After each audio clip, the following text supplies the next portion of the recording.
महाराष्ट्र के पूर्व गृह मंत्री अनिल देशमुख को मुंबई की एक विशेष अदालत ने 19 नवंबर तक न्यायिक हिरासत में भेज दिया है।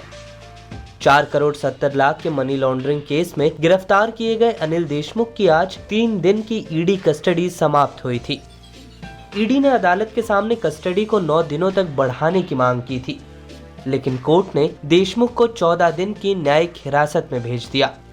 दरअसल इस पूरे मामले का खुलासा तब हुआ जब उद्योगपति मुकेश अंबानी के घर एंटीलिया के बाहर 25 फरवरी 2021 को विस्फोटक से लदी एक गाड़ी मिली थी। इस मामले में मुंबई पुलिस के अफसर सचिन वाजे का नाम सामने आया था। इसके बाद महाराष्ट्र सरकार ने तत्कालीन मुंबई कमिश्नर परमबीर सिंह का तबादला कर उन्हें होमगार्ड का डीजी बना दिया था। इसके बाद परमबीर सिंह ने मुख्यमंत्री उद्धव ठाकरे को चिट्ठी लिखी थी। इस चिट्ठी में पूर्व कमिश्नर परमबीर सिंह ने दावा किया था कि अनिल देशमुख ने गृह मंत्री रहते हुए हर महीने सचिन वाजे से 100 करोड़ रुपए देने की मांग की थी। परमबीर सिंह के इन आरोपों के बाद इस मामले में देशमुख के खिलाफ सीबीआई भी जांच कर रही है। इस प्रकरण के सामने आने के बाद गृह मंत्री पद से अनिल देशमुख को इस्तीफा देना पड़ गया था। फिलहाल जिस मामले में देशमुख को न्यायिक हिरासत में भेजा गया है, उसकी जांच ईडी कर रही है।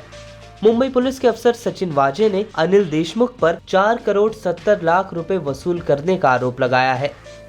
ये पैसे सचिन वाजे ने मुंबई के कई रेस्तरां और बार ओनर से लेकर देशमुख के निजी सचिव संजीव पलांडे और निजी सहायक कुंदन शिंदे को देने की बात कही है।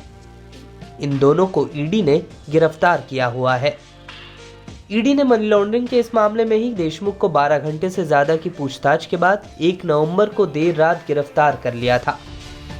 देशमुख के बेटे ऋषिकेश देशमुख लगातार तीसरी बार समन भेजे जाने के बावजूद ईडी के सामने पेश नहीं हुए थे। इसी को आधार बनाकर ईडी ने अनिल देशमुख की कस्टडी बढ़ाने की मांग की थी। जांच के दौरान ईडी को ऐसी 13 कंपनियों के बारे में पता चला है जो अनिल देशमुख, उनके बेटों सलील और ऋषिकेश के सीधे कंट्रोल में थी। साथ ही 14 ऐसी कंपनियों का भी पता चला है जो अनिल देशमुख के करीबियों के कंट्रोल में चल रही थी। ईडी को इन कंपनियों की बैलेंस शीट और बैंक अकाउंट स्टेटमेंट की जांच से पता चला है कि इनमें से कुछ कंपनियों का कोई व्यवसाय नहीं है। इन कंपनियों का इस्तेमाल केवल फंड के रोटेशन के लिए किया जाता है। इसी मामले में देशमुख और उनके परिवार की 4 करोड़ 20 लाख रुपए की संपत्ति भी ईडी ने जब्त की है। इसमें नागपुर का एक फ्लैट और पनवेल की जमीन भी शामिल है।